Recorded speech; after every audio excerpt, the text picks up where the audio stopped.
ये है हसनैन उर्दू मीडिया। मेरे मौला मेरे भारत का सलामत रखना, के सोचता हूँ तो मेरी आँख छलक जाती है, सोचता हूँ तो मेरी आँख छलक जाती है।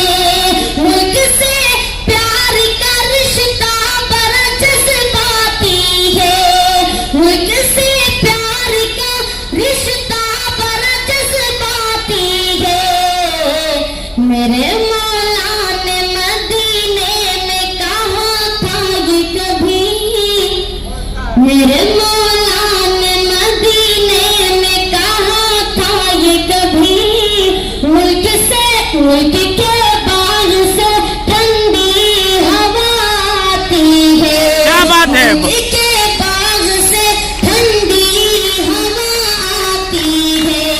मेरे मालिक मेरे मुस्कान को सलामत रखना, मेरे मौला मेरे भारत को सलामत रखना। बात को मोहतरम हजरात, अगर हमारी वीडियो अच्छी लगी तो हसनैन उर्दू मीडिया को लाइक करें, सब्सक्राइब करें, कमेंट करें और शेयर करें।